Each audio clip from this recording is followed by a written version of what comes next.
예루살렘이라고 하는 곳에 사람들이 어마어마하게 많이 몰려드는데, 자, 그때 예수님이 성전에서 복음을 전하시는 장면입니다. 그래서 예수님이 뭐라고 외쳐서 복음을 전하시냐면, 누구든지 목마르거든 내게로 와서 마시라.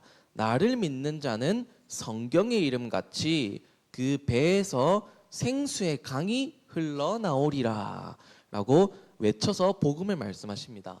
자, 지금 그림의 모습과 같이 예수님이 저렇게 예루살렘 성전에 모여있는 수많은 사람들 앞에서 외쳐서 나를 믿는 자는 배에서 생수의 강이 흘러나오리라 라고 복음을 전하고 계신 장면이 오늘 읽은 성경 말씀이에요. 자, 그런데 그 뒤에 뭐라고 되어 있죠? 예수님이 생수의 강이 흘러나오리라 라고 하신 말의 의미는 믿는 자들이 이후에 받을 성령을 가르쳐 하신 말씀이다 라고 말씀하십니다. 생수의 강이 뭘 의미한다고요? 성령을 의미한다 라고 말씀하고 있어요. 자, 이 부분뿐만 아니라 성경이 이 부분뿐만 아니라 신구약 성경에 어마어마하게 많은 곳에 물이랑 성령이 같이 이렇게 설명이 된 데가 많아요. 밀접한 관계 속에 있습니다. 물과 성령 이렇게 같이 설명이 돼요. 그러면 오늘 성령이 어떻게 보면 이 말을 지금 예수님께서 배에서 생수의 강이 흘러나오리라 이 말씀을 해석을 해보면, 의미로 해석을 해보면 목마른 자들은 내게로 와서 마셔라. 그러면 구약 성경에 예언된 것과 같이 그 사람의 마음과 영혼 중심에 성령이 충만하게 임할 것이다 라는 그 말이에요. 무슨 말씀이라고요? 생수의 강이 흘러나오리라가 나를 믿는 자는 구약 성경에 예언된 것과 같이 그 마음 중심과 영혼 깊은 곳에 성령이 충만하게 임하리라 이 뜻이에요. 예수님이 하신 말씀이. 자, 그래서 오늘 예수님이 우리에게 주시는 이 말씀이 어떤 우리에게 메시지로 전달이 될지 또 확인해 보는 시간 가져야 되겠습니다. 넘겨주세요. 자, 생수의 강, 오늘 성령이 물로 비유가 됐죠. 자, 그러면 물이 갖는 특징이 어떤 특징이 있는지 먼저 조금 살펴보도록 하겠습니다. 영상 준비된 거 있는데 영상 틀어주세요. 네, 봤듯이 자, 물이 우리 몸에서 하는 일이 엄청나게 많죠. 자, 물이 12% 이상 부족하면 뭐 할 수도 있다고요? 죽을 수도 있다. 물이 부족하면 사람이 죽을 수도 있습니다. 화면 띄워주세요. 자, 물의 특징입니다. 우리가 물을 흔히 뭐라고 부르냐면 생명의 근원이다 라고 불러요. 물의 별명입니다. 생명의 근원. 물은 단순히 목마를 때 마시는 것뿐만이 아니라 더 나아가서 생명체가 유지가 되려면 물이 반드시 필요합니다. 물이 반드시 필요해요. 자, 다른 우주의 다른 행성에서는 우리 인간이 살아갈 수가 없고 생명체가 살아갈 수가 없는데 우리 지구에서는 인간이 살아갈 수 있는 이유가 있어요. 생명체가 살아갈 수 있는 이유가 있어요. 그중 하나가 뭘까요? 물이 있다는 거예요. 물. 그래서 우주 비행사들이 우주로 가서 혹시 지구 말고 생명체가 살 수 있을 만한 다른 행성이 있을까 하는 가능성을 볼 때 제일 먼저 보는 게 뭐냐면 물이 있느냐 없느냐예요. 물이 있느냐 없느냐. 그 말은 왜 그렇죠? 물이 생명의 근원이라서 그래요. 물이 없으면 생명체가 살아갈 수가 없습니다. 그만큼 물이 우리 몸에 또 생명체에게 어마어마하게 중요합니다. 물은 생명의 근원입니다. 그리고 물의 특징 두 번째는 더러운 것을 씻어낸다는 겁니다. 우리 샤워할 때 뭘로 하나요? 물로 하잖아요. 물로. 샤워할 때 우리 물로 합니다. 그리고 여러분들 지금 딱 운동의 시즌이잖아요. 여러분들 운동회 지금 자주 하던데 초등학교에서 운동회 하다가 달리기 하다가 잘못 발 걸려가지고 넘어져가지고 모래바닥에 무릎을 쓸었어. 자, 그래서 피가 약간 나고 살이 까졌어. 거기에 모래가 묻어있네. 그러면은 여러분들 그거 어떻게 해야 돼요? 약 바르기 전에 뭐 어떻게 해야 돼요? 네, 물로 씻어야 돼요. 왜 물로 씻어야 되죠? 거기 있는 세균이랑 이물질이랑 이런 거를 먼저 씻어내야 그 다음에 약을 바르든지 뭐 하든지 할 거 아닙니까? 그래서 더러운 것을 씻어내는 역할을 물이 합니다. 그리고 물의 특징 또 세 번째는 부어진다는 거예요. 우리가 물을 보통 사용할 때 뭐 고인 물을 사용하기도 하지만 보통은 쓸 때 물을 부어서 사용합니다. 우리 물 마실 때도 입에다가 붓는 거고요, 물을. 그리고 샤워할 때도 물이 부어지는 물로 하고요. 그리고 뭐 설거지 할 때도 부어지는 물에다가 하고 씻는 것도 마찬가지고. 그러니까 물을 사용할 때 거의 대부분 부으면서 사용합니다. 그래서 물의 특징 세 번째는 부어진다는 거예요. 물은 부어집니다. 그래서 물의 특징 세 가지가 나왔죠. 물의 특징 첫 번째는 생명의 근원이에요. 두 번째는 더러운 것을 씻어내요. 세 번째는 부어져요. 다음 넘겨주세요. 자, 근데 예수님이 오늘 성령을 생수의 강이다라고 표현하셨습니다. 생수의 강이 흘러나오리라라고 하셨어요.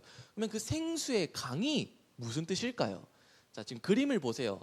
자, 강이 큰가요, 작은가요? 엄청 크죠. 자, 그리고 물살이 빠른 것 같아요, 느린 것 같아요? 엄청나게 빠르고 콸콸콸콸 흐르고 있죠. 자, 예수님께서 오늘 말씀하신 생수는 뭐냐면 고여 있는 물을 말하는 게 아니에요. 솟아나는 샘물 혹은 흐르는 물을 말하는 거예요. 자, 물이 고여 있으면 어떻게 될까요? 물이 오랜 시간 계속 고여 있으면 썩어요. 근데 예수님께서 오늘 말씀하신 생수는 흐르는 물, 살아있는 물, 솟아나는 샘물을 말하는 겁니다. 그리고 생수의 강이 흘러나오리라. 그 살아있는 물이 강처럼 흘러나오리라고 말씀하셨어요. 근데 여기서 또 살펴볼 거는 이 강은 그냥 한 줄기 쫄래쫄래 흐르는 강을 말하는 게 아니에요. 여러 갈래로 뻗어나가는, 힘차게 뻗어나가는 강줄기를 말합니다. 오늘 그림은 저것도 한 줄기밖에 없는데 실제로 예수님이 말씀하신 강은 더 커요. 더 줄기도 많고 더 많은 것을 말합니다.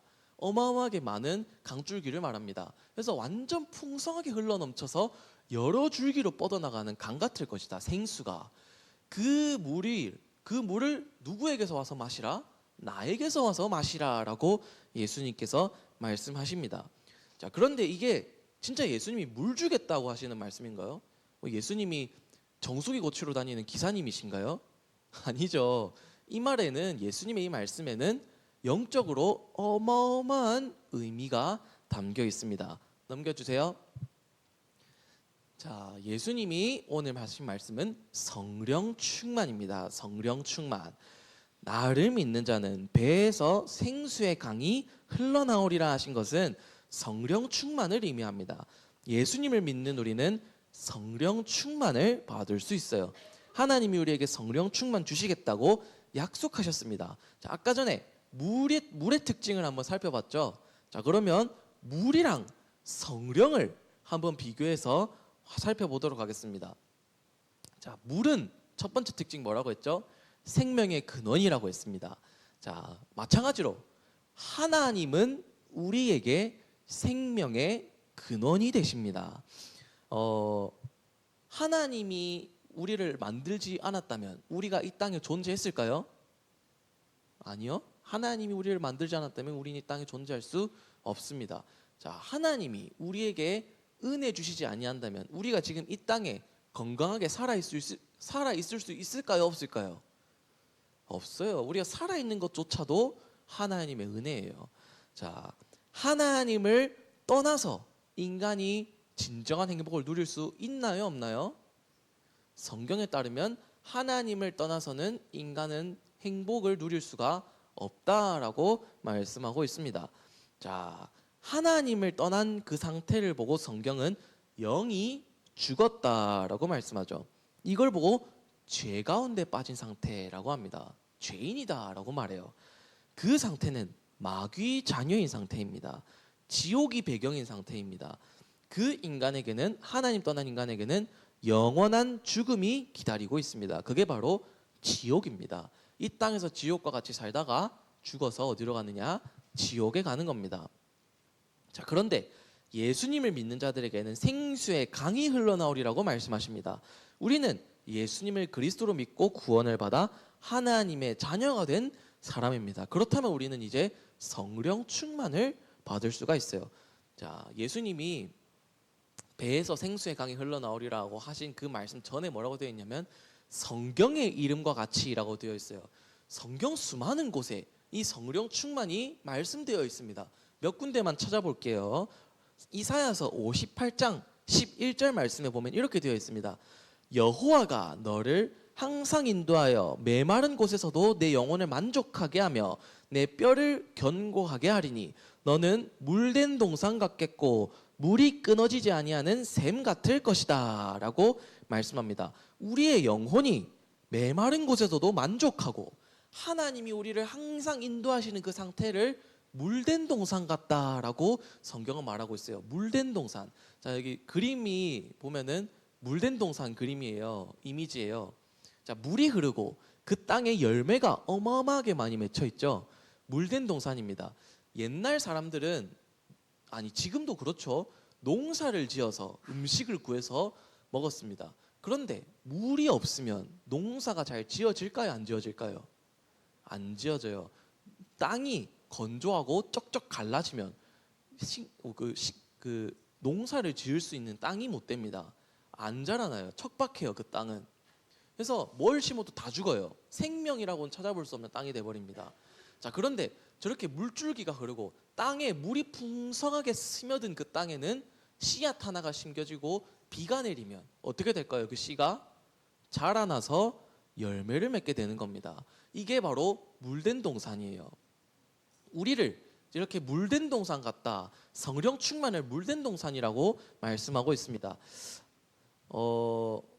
실제로 우리 지금 이제 여러분들 나이대 조금씩 초등학교에서 역사를 공부한다고 좀 듣고 있는데, 자, 우리나라 역사에서 자, 북한 지역, 남한 지역 다 통틀어서 사람들이 옛날부터 제일 많이 차지하려고 했던 땅이 어느 땅일까요? 어느 지역일까요? 지금 옛날 사람들이 이 땅 차지하려고 난리였어요. 맞아요. 맞습니다. 서울이에요. 서울. 지금 대한민국 수도 서울. 대한민국에 옛날부터 살았던 사람들은 한강 쪽 서울을 차지하려고 난리였습니다. 왜 그럴까요? 서울에는 어마어마한 강이 흐르고 있거든요. 그게 바로 한강입니다. 한강. 한강 주변에 땅이 너무 좋은 거예요.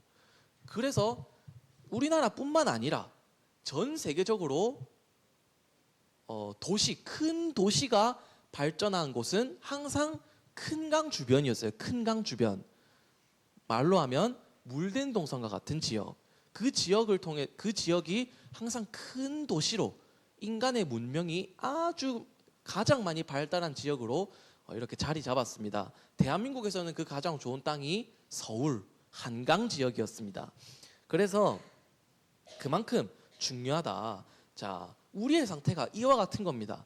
성령이 우리에게 물이 흠뻑 젖은 것처럼 젖는 거예요. 그리고 땅에 영양이 공급되는 것처럼 성령이 우리에게 충만하게 임하는 겁니다. 땅에서 농사를 지었을 때 생명이 자라나는 것처럼 우리가 성령의 열매를 맺게 되는 거예요. 이거를 보고 성령 충만이라고 합니다. 그리고 두 번째, 물의 특징 두 번째가 뭐라고 했죠? 더러운 것을 씻어낸다고 했어요. 자, 하나님은 우리의 더러운 죄를 씻어내십니다. 자, 우리는 하나님을 만나기 전에 죄인이었나요? 의인이었나요? 죄인이었죠. 모든 사람이 죄를 범하였음에 하나님의 영광에 이르지 못하더니 하나님을 떠난 죄를 가지고 태어나요. 그 죄는 절대로 해결할 수가 없어요. 그리고 우리 인간 스스로 죄 지어요, 안 지어요? 지어요. 여러분들, 나는 기분 나쁘게 하려는 의도가 아니었는데 내 말 한마디에 친구가 기분 나빴네? 죄예요, 죄 아니에요? 그 죄예요. 내가 의도하지 않았더라도 내 친구가 내 말을 듣고 기분이 나빴네?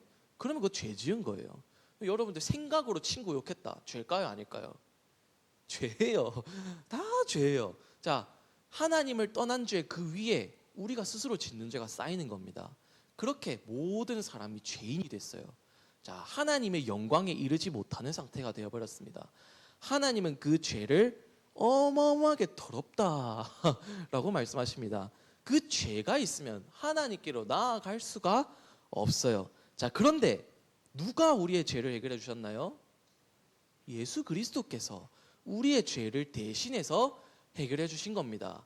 하나님이 그리스도이신 예수님을 이 땅에 보내셔서 우리의 모든 죄를 대신해서 십자가에서 피 흘려 죽게 하시고 3일 만에 부활하심으로 예수 그리스도를 믿는 자는 누구든지 죄 사함을 받아 구원을 받고 하나님의 자녀가 되는 길을 열어주셨어요.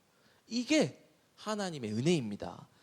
하나님은 우리의 더러운 죄를 씻어주십니다. 자, 그런데 성령이 우리에게 역사하셔서 예수님이 그리스도이심이 믿어지고 죄 사함을 받으면 우리의 마음 상태가 이제 죄에서 멀어지고 어떻게 되냐면 하나님께로 가까워지고 하나님께로 나아가려고 하고 하나님의 말씀에 순종하려고 하는 마음 상태로 성장해 가게 됩니다. 그게 성령 충만이에요. 에스겔서 36장 25절에서 27절에 보니까 이렇게 말씀하고 있습니다. 맑은 물을 너희에게 뿌려서 너희로 정결하게 하되 곧 너희 모든 더러운 것에서와 모든 우상 숭배에서와 너희를 정결하게 할 것이며 또 새 영을 너희 속에 두고 새 마음을 너희에게 주되 너희 육신에서 굳은 마음을 제거하고 부드러운 마음을 줄 것이며 또 내 영을 너희 속에 너희로 내 율례를 행하게 하리니 너희가 내 규례를 지켜 행할지니라 라고 말씀하고 있습니다. 하나님이 맑은 물을 뿌려서 우리의 더러운 죄를 사하신다, 씻어주신다고 하십니다. 그리고 뭐라고 말씀하시죠? 내 영을 너희에게 주어 새 영을 너희에게 주어 너희의 굳은 마음을 부드럽게 하고 내 말씀을 너희가 지켜 행하게 할 것이다 라고 말씀하고 있습니다. 이게 바로 성령 충만입니다. 그리고 세 번째 물의 특징이 뭐였죠? 부어진다라고 했죠. 물이 부어지는 것과 같이 성령의 특징도 마찬가지로 항상 우리에게 부어진다라고 설명이 되고 있습니다. 하나님이 우리에게 성령을 부어주신다라고 말씀합니다. 그래서 하나님이 우리에게 성령 충만을 물 붓듯이 부어주실 것입니다. 그래서 하나님의 성령이 우리에게 차고 넘치게 되는데 그냥 꽉 찬 거 말고 완전히 흘러 넘치게 되는 것을 보고 성령 충만이다라고 합니다. 자, 만약에 제가 여기다 컵 하나 놔두고 물을 계속 부어요. 자, 그러면 그 물이 어떻게 될까요? 흘러 넘쳐가지고 여기 다 쏟아지겠죠. 그런 걸 보고 성령 충만이다라고 하는 겁니다. 성령이 하나님의 성령을 우리에게 물 붓듯이 부어주시는데 완전히 흘러 넘치게 차고 넘치게 부어주시는 것을 보고 성령 충만이라고 합니다. 자, 그 성령이 우리에게 차고 넘치면 어떻게 되겠습니까? 행복하고 평안한 마음이 생기겠습니까? 아니면 낙심, 염려, 불신앙이 생기겠습니까? 당연히 행복하고 평안한 마음이 생기겠죠. 자, 그런데 아까 전에 봤듯이 그게 메마른 땅에서도 나의 영혼을 만족하게 할 것이다라고 합니다. 자, 나의 영혼이 만족한다. 내가 행복한 상태를 말합니다. 나의 영혼이 하나님으로 말미암아 만족하는데 그게 어떤 상태에서도 그렇다고요? 내가 메마른 땅과 같을 때에도 나의 상황이 메마를 때에도 안 좋은 상황이건 좋은 상황이건 하나님이 나와 항상 함께 하심으로 말미암아 성령이 나에게 충만하심으로 말미암아 어떻게 된다고요? 성령이 나에게 차고 넘치니까 내 영혼이 만족하는 겁니다. 뭐 하나님을 믿으면 좋은 일만 일어나고 병이 다 고쳐지고 내가 기쁜 일만 일어나고 내 나쁜 친구가 뭐 어디 전화 까버리고 내가 싫어하는 친구한테는 안 좋은 일만 일어나고 이런 걸까요? 아닙니다. 그런 거 절대로 아니고요. 하나님의 영으로 말미암아 내가 만족하게 되는 거예요. 성령으로 충만하게 되는 겁니다. 하나님이 주신 행복과 평안함이 임하게 되는 거예요. 이사야서 44장 3절에서 4절에 보니까 이렇게 말씀합니다. 나는 목마른 자들에게 물을 주며 마른 땅에 시내가 흐르게 하며 나의 영을 내 자손에게 나의 복을 내 후손에게 부어주리니 그들이 풀 가운데서 솟아나기를 시냇가에 버들같이 할 것이니라 라고 말씀합니다. 하나님이 나의 영을 부어주겠다, 나의 복을 너희 자손들에게 부어주겠다라고 말씀하십니다. 목마른 자들에게 물을 주며 메마른 땅에 시내가 흐르게 할 것이다. 이걸 보고 성령 충만이라고 합니다. 그러면 우리의 상태가 어떤 상태가 되나요? 시냇가에 자라나는 버들과 같이 될 것이다. 버들이 버드나무를 말하는 거예요.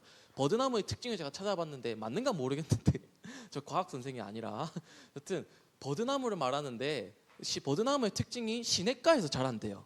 여튼 그렇다고 합니다. 시냇가의 버들과 같을 것이다. 버드나무가 또 엄청 커요, 여러분들. 그런 상태가 우리가 같은 상태가 될 것이다. 성령 충만이다라고 성경은 말씀하고 있습니다. 자, 하나님의 자녀입니다. 우리는 그 하나님의 자녀에게 무엇을 주겠다고 약속하셨죠? 성령 충만 주시겠다고 약속하셨습니다. 나를 믿는 자는 그 배에서라는 말의 뜻은 너희의 깊은 영혼의 깊은 곳에서, 마음의 중심의 깊은 곳에서 생수의 강이 흘러나오리라. 성령이 충만하게 임할 것이다, 이 말입니다. 자, 여러분들 그렇다면 여러분들 성령 충만 받을 수 있나요, 없나요? 있죠. 여러분들 하나님의 자녀고 하나님 여러분들에게 성령 충만 주시겠다고 약속하셨습니다. 여러분들은 당연히 성령 충만 받을 수 있는 겁니다. 자, 하나님 자녀인 여러분들에게는 성령이 내주하십니다. 이 말은 항상 함께 하십니다. 그리고 성령이 여러분들의 삶을 완벽하게 인도하십니다. 그리고 성령이 여러분들에게 충만하게 임하시는데 언제?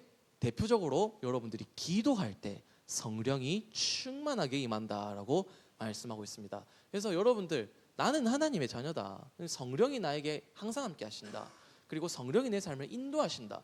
성령이 나에게 충만하게 역사하신다. 이 믿음 가지고 승리하는 한 주간 되어서 여러분들이 정말 성령의 열매를 맺는 렘넌트가 되었으면 좋겠습니다. 여러분들 한 주간 정말 성령 충만 달라고 기도하시고 성령 충만 받는 한 주간 되시기 바랍니다. 넘겨주세요.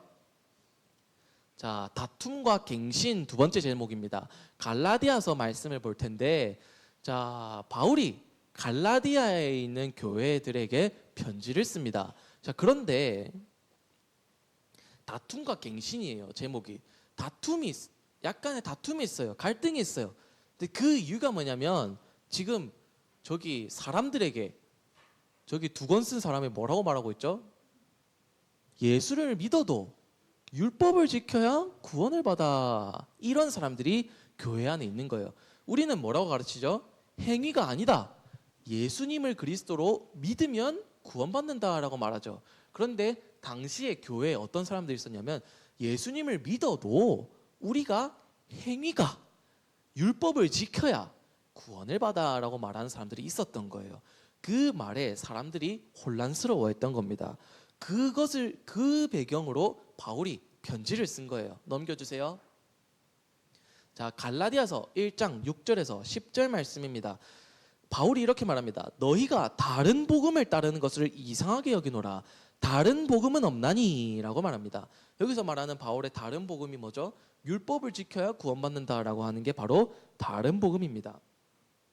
그러면서 바울이 이렇게 말합니다. 다른 복음은 없으며 하늘로부터 온 천사라도 다른 복음을 전하면 저주를 받게 될 것이다 라고 말합니다. 그리고 갈라디아서 2장 10절에서 20절 말씀에 바울이 이렇게 말합니다. 구원은 인간의 어떠한 행위로 받는 것이 아니라 예수 그리스도를 믿는 믿음으로 받는 것이다 라고 강하게 얘기합니다. 완전 강하게 얘기해요. 그리고 행위로 구원을 받을 수 있는 사람은 아무도 없으며 우리가 예수 그리스도와 함께 십자가에 못 박혔나니 이제 우리가 사는 것은 내 안에 사는 것이 아니요 내 안에 그리스도께서 사시는 것이다. 우리가 사는 것은 우리를 사랑하셔서 자기 자신을 버리신 하나님의 아들 예수 그리스도를 믿는 믿음 안에서 사는 것이다 라고 바울이 말합니다. 갈라디아서 5장 22절에서 24절에는 보니까 자, 믿음으로 구원받는다고 우리의 행위가 개판이 되면 될까요, 안 될까요? 그런 거를 절대로 가르친 적이 성경은 단 한 번도 없습니다. 바울은 뭐라고 가르치냐면 하나님을 믿고 예수 그리스도를 믿는 자는 그 삶에 성령의 열매를 맺게 되어 있다. 그 성령의 열매가 뭐냐? 사랑, 희락, 화평, 오래 참음, 자비, 양선, 충성, 온유, 절제라고 합니다. 여러분들 단어가 조금 어렵긴 한데 한마디로 얘기하면 하나님을 사랑하는 마음 속에서 사람을 사랑하는 마음이 나오는 겁니다. 모든 것을 사랑하면서 행하게 되는 거예요. 그러니까 절제도 하게 되고 양보도 하게 되고 자비하게 되고 양선하게 되고 이렇게 되는 겁니다. 자, 그래서 바울이 뭐 조금 표현이 이상할 수는 있겠지만 바울이 다툰 이유, 다툰다는 걸 다툰 게 맞는지 모르겠지만 다툰 이유는 뭐죠? 다른 복음에 빠진 자들을 올바른 곳으로 인도하기 위함이었습니다. 다른 복음은 없다. 다른 복음을 전하면 하늘에서 보는 천사라고 해도 저주를 받을 것이다. 오직 예수 그리스도를 믿음으로 말미암아 구원받는다. 그러면서 뭐라고 하죠? 그 믿음으로 구원받은 사람은 성령의 열매를 맺게 된다라고 말씀하고 있습니다. 자, 1번은 뭐였죠? 성령 충만이었습니다. 그렇다면 2번은 뭐냐? 성령의 열매입니다. 여러분들 성령 충만 받으시고 성령의 열매를 맺는 여러분들이 되시길 간절히 기도합니다. 넘겨주세요. 총정리입니다. 여러분들 맨날 총정리 쓴다고 난리도 아니던데 네, 총정리가 항상 좀 길어요. 여러분들 일단 하겠습니다. 나는 성령 하나님이 항상 함께 하시는 하나님의 자녀다. 여러분들 진짜 언약 붙잡으시기 바랍니다. 하나님의 자녀로 행복한 거, 이거 어른들이나 교회를 오래 다닌 사람이나 아이들이나 교회를 처음 다닌 사람이나 나는 하나님의 자녀다 하는 거에 감사 없으면 신앙생활 다 꼬입니다. 다 힘들어져요. 여러분들, 나는 성령 하나님이 항상 함께 하시는 하나님의 자녀다. 이걸로 언약 붙잡으시기 바랍니다. 그리고 하나님이 하나님의 자녀에게 성령 충만 주시겠다고 약속하셨으니 성령 충만 달라고 기도하시기 바랍니다. 그러면 내 삶은 어떤 삶이 되느냐? 성령의 열매를 맺는 삶이 되는 것입니다. 여러분들 성령 충만 받으시고 성령의 열매 맺는 한 주간 되시기를 바랍니다. 성구함성한 친구 있나요? 네, 하겠습니다. 시작. 요한일서 1장 9절 말씀.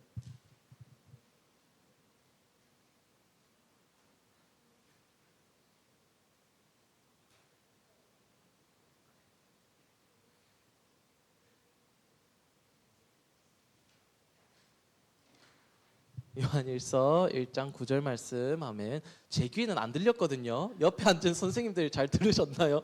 잘한 거 맞죠? 네, 기도하고 마치도록 하겠습니다. 하나님, 오늘도 말씀 주심에 감사드립니다. 우리 렘넌트들 한 명 한 명에게 성령이 충만하게 임하여서 물된 동산과 같게 하여 주시며 생수의 강이 흘러넘치게 하여 주사 성령의 열매를 맺는 렘넌트들이 되게 하여 주시옵소서. 예수 그리스도 이름으로 기도드리옵나이다. 아멘.